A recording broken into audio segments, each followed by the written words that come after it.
Mao din trabaho sa mga puti nga pulis matag gabii. Especially katong mga pulis nga Ha? puti nga na-assign sa mga high-end Bitub-bitub. subdivision pareha ani. Naay na-assign nga mga frontliner sa sentry, Di mo na napoy to. na nga assign ngadto sa mga roving, every now and then nagabahis-bahis na sila sa matag area aron pagtan-aw ug naabay mga katingad-an nga ilang makita o maobserbahan sa matag area. Kay naa man na sila mga boundaries, pwedeng mukatkat diha ang mga kawatan o ang mga tawo nga may dautan nga tinguha sa matag kada balay. Amo Kay na dili man gud laban na nato nimo. masayran unsay plano sa matag usa ka mga tawo karong panahona mo nang naatay mga pulis nga puti nga nagatukaw, nagabantay sa mga taong adunahan aron sila makatulog og tarong.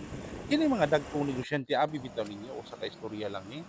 Dili baya gid ni sila katulog og tarong labi tong mga dato na kaayo nga mga daghang negosyo tungod kay daghang threaten sa ilang kinabuhi. Munang pasalamatan nato nga bisag in-ani lang atong kahimtang, dili siguro ta adunahan, igo-igo lang tang makakaon katulog sa kaadlaw, pero dako kayo tagpasalamat tungod kay inig matulog ta, hinano kay ta. But kining mga taong mga adunahan, abi bitaw ninyo, naobserbahan nako, dili gid ni sila katulog. Sadyang matulog ni sila diretso, dili ni sila katulog tungod kay daghan pa kay sila ginahuna. Ilang mga negosyo, Ha? kung saan pa nila pagpadagko ang ilang kwarta, unsa pa kay ilang himuon aron modaghan pa gid ang ilang kwarta.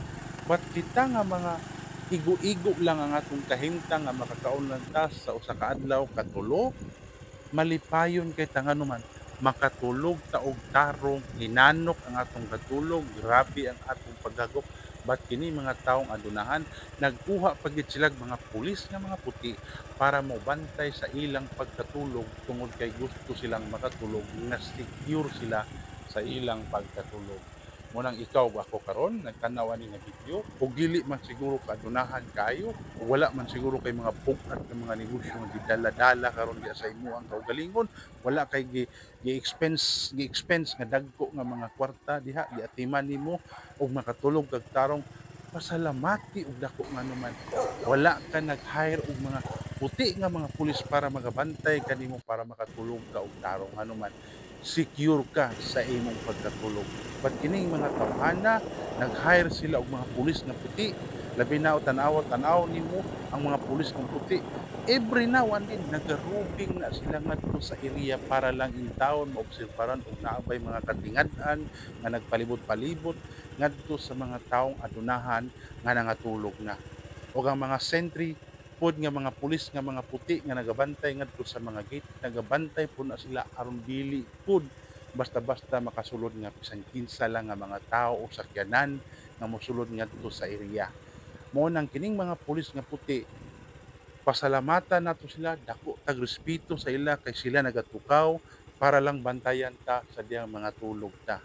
Although gisulduan sila tungod sa ilang pagbantay sa laing tao, pero abi baya ninyo, gibiyaan nila ilang pamilya. Naa sila ngadto sa duty, nagbilar sila pagbantay sa laing pamilya o ang ilang pamilya gibiyaan nila para lang